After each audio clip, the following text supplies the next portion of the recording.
I was just saying, so we dedicated this show to Corey Jones. He passed 3 years ago, but he's still definitely with us, you know, every show, and I don't know what else to say. I mean, it's been an overwhelming day.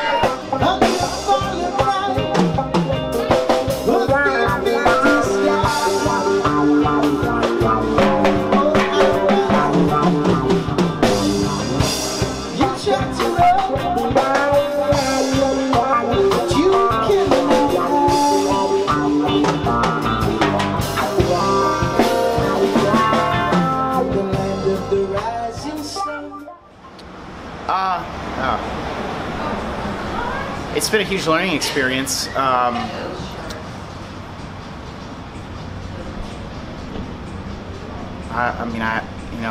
It's been really a reminder of why we play music, is to bring people together, and we really experienced that. You know, coming together with our community and supporting our community supporting Corey's family, and we're just glad to be a part of that.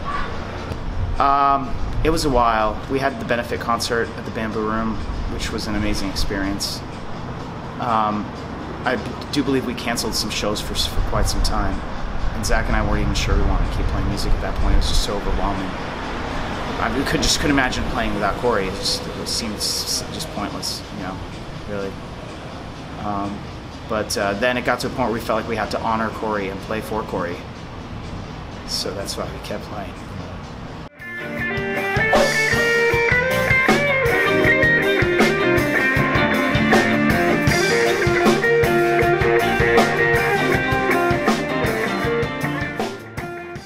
I've known Corey for about, I guess, 6 years now, so we're really good buddies, played music together for about 3 years. We ended up meeting through a Craigslist ad for some reggae guy in Delray that was looking for a bass player and drummer to get some stuff working, and Corey and I instantly kicked it off. So it was like we became like the tight rhythm section buddies, and for the next several years we kept pulling each other in and out of every project we got in until something stuck. And unfortunately, we just gotten in Future Prezidents for a few months before everything went south. I have so many memories of Corey, but the biggest deal is it was just his contagious laughter, man. The dude was always smiling and laughing. He was just like the epitome of a good time. Like everybody, when we went out, knew Corey. If they didn't know him, they're about to know him, because he wanted to talk to everybody and be their best friend.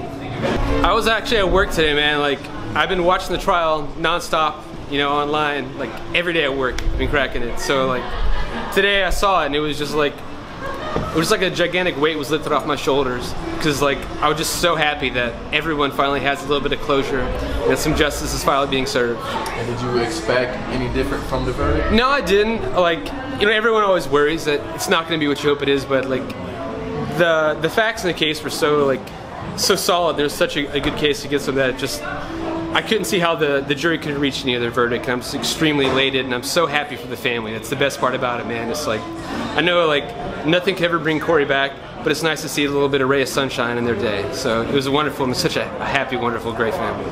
We just played the show. We were at Johnny Mango's in Jupiter. We got done about 1:30. No, about 1. You know, I had just gotten home. I got home about 1:45.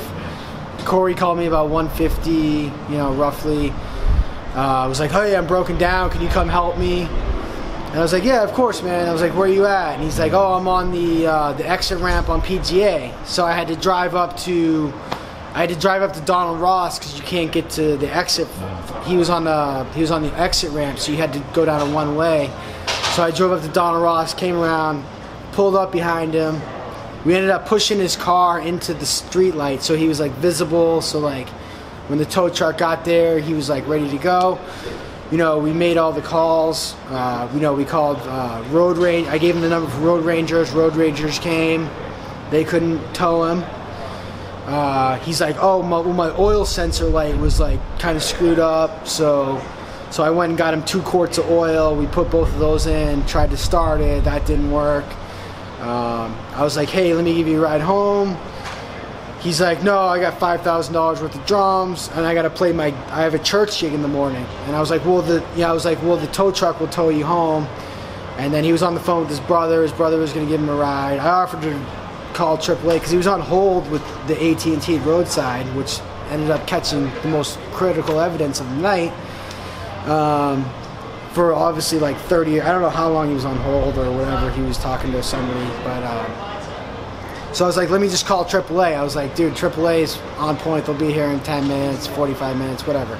He's like, no. He's like, this service through my he had worked at the Delray inspection. He was like a home inspector for the city of Delray or Boynton or something.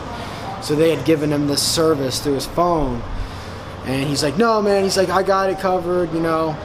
And I was like, all right. So I stayed there for about 45 minutes, helping him with everything.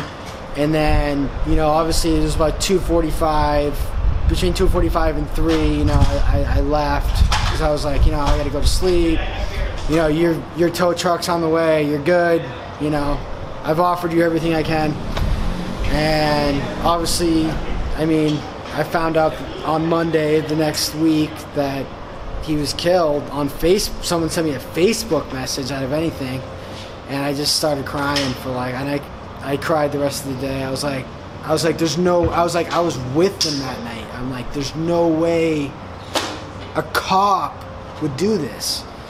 He loved gospel music, like, because he had played that in his church. And when I went to the funeral, they were playing that, and I was like, oh, this is such happy music. But he also loved reggae too. That's why he was in reggae bands. And like right before he was killed, he was telling me, he's like, oh, I want to do music full time. He's like, I want to quit my job, and I want to travel the world, and you know, and like he was like, he wanted to just like he just loved music, and like he wanted to, that's what he wanted to do. He wanted to just, you know, he had the home inspector gig, and like that was great, but like he really wanted to make a living recording music, playing music, traveling, like, you know, so that was like his real passion. Although I didn't know him, it still kind of hit me the same way because I play the same establishments, you know.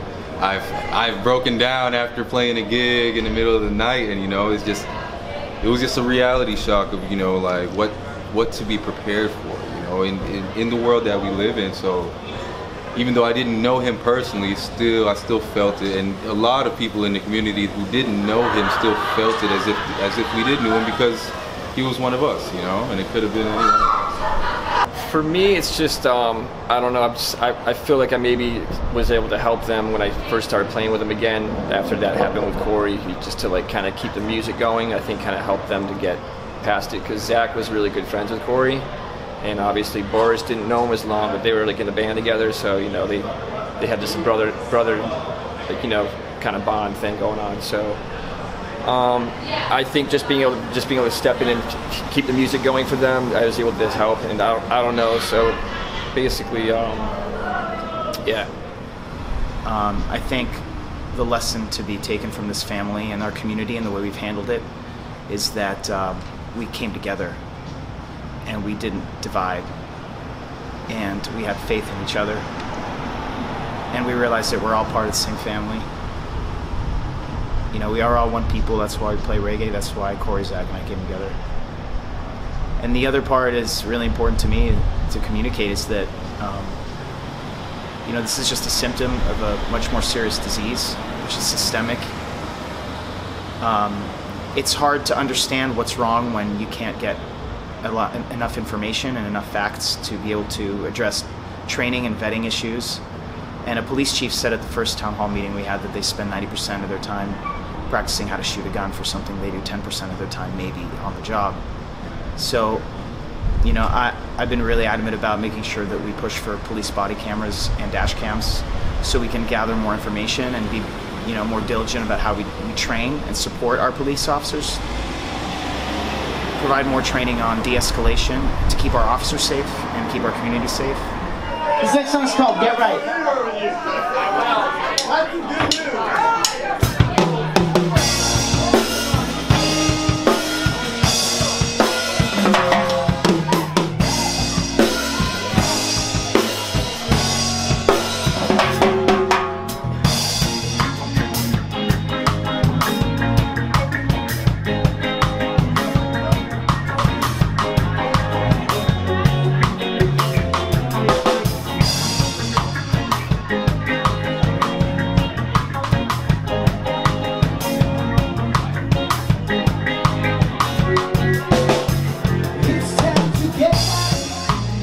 find a way.